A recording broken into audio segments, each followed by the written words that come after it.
And these are going to be reference marks so that I can be sure and put all of the parts back in the same place, which is really critical whenever you go to balance.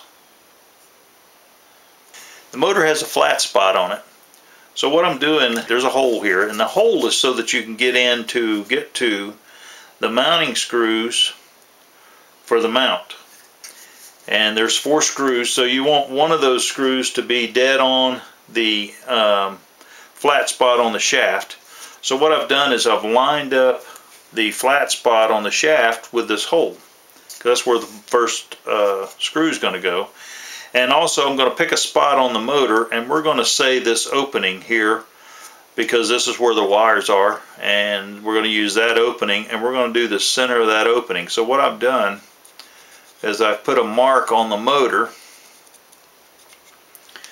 so that it's in the center of that opening. So therefore I know exactly where the motor is, I know exactly where the shaft is, and I'll be able to put those back in that spot without any trouble. Now when I mount all this up, I'm going to line up all of these marks so that I wind up getting the fan in the same spot. Because if I need to disassemble it, then I can line everything up and put it back in exactly the same spot, and therefore if it was in balance to start with, it'll be in balance whenever I line it back up for the second time. So now I'm going to go ahead and put together the impeller, and you see I've got the marks here. I'm just lining up my marks. Also, here are the impeller blades, and these are pretty scale. They look much like the what you might find in a large jet engine. So what I'm going to do, this is number 1. I have numbered all of these, by the way. This is number 1, so I'm going to put number 1 on my line, right in the center of my line. And I'm going to go around clockwise, so number 2 would go next to it. And so I'm going to drop it on. And then I'm going to rotate this around so I can always be working from the front. And number 3 would go next to number 2. And number 4 would go, and so on, and we're just going to come right on around, and this would be number 5 and number 6, and I want to keep these down, number 7, so I want to rotate this around a little more, and number 8. Now the main reason for numbering these is because if I spool this up and I find that it's not really balanced very well, then what I can do is leave the unit assembled, loosen the screw on the housing, keep the mandrel or the mount in the same place, but move the fans. So right now I've got number 1 set right here. So what I could do is loosen it and then shift the fans blades around, maybe turn them a quarter of a turn, and then tighten everything back up and spool the fan up again. What you're looking for is a smooth run from the fan. If you have vibration, that'll cause you some noise, and then the noise is what we want to get away from.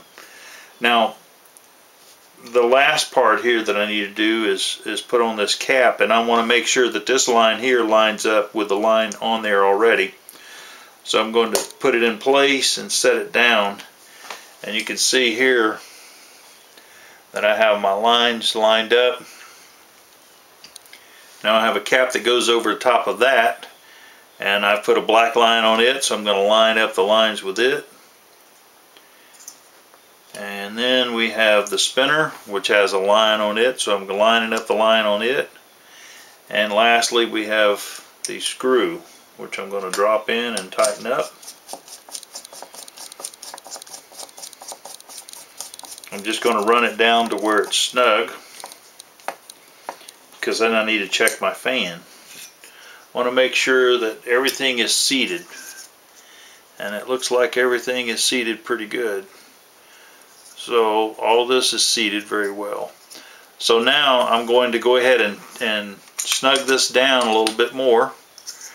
I'm not holding any one blade. I'm actually shifting the weight from securing the fan while I tighten on this to many of the blades, so I don't put any stress on one blade. Alright, and now I've done it, so now you can see that my lines are not lined up here. So I'm going to back this off. I'm going to rotate this back around and give myself a little bit of leeway, and let's see if I get those lines to be lined up. Looks like I went maybe a little bit too far, but I think right there. So now I have those lines pretty well lined up, and those lines correspond with these lines. So if I hold this like this and turn it around, maybe you can see those lines line up pretty good. So now I have the fan back assembled. So now we're ready to mount it, and again I have the flat spot lined up with here, so I'm going to turn this so that it is close to that same location, which would be just like that. So now I can tighten up the 4 set screws and my impeller will be mounted again. And then I'll spool this up and check it for balance. And again, if it's not, it doesn't give me the sound that I'm looking for, it's not in balance, it vibrates, what I can do is loosen it, turn the impellers 90 degrees and tighten it back up. If it gets worse, then I'll loosen it and go the other way from where I started. The idea is take notes, make marks, and then you can work your way to a better balanced fan. I don't like to add epoxy or CA or tape or any of those things, because we know that the fans are made out of composite material. We also know that it'll expand and contract with the heat and with the RPMs of the motor. So the epoxy is not likely to follow the same expansion rate and contraction rate, nor is the CA. So there's a chance that those things might pop off, and if they pop off, then we'll find ourselves rebalancing the fan. So if we can try to balance it by shifting things around, we're much better off, because we don't have anything that can come off or be thrown from the fan again. If it leaves the fan, then the fan's no longer balanced. But at any rate, there's a little insight on the Change Sun 90mm fan and how it's designed and how it's put together. On the second one, I went ahead and used a permanent marker before I assembled the blades, and the result is shown here. At the end of this clip, I will put up a picture. It's going to show both of these fan units along with a full-size engine, so you can see the effect I was looking for.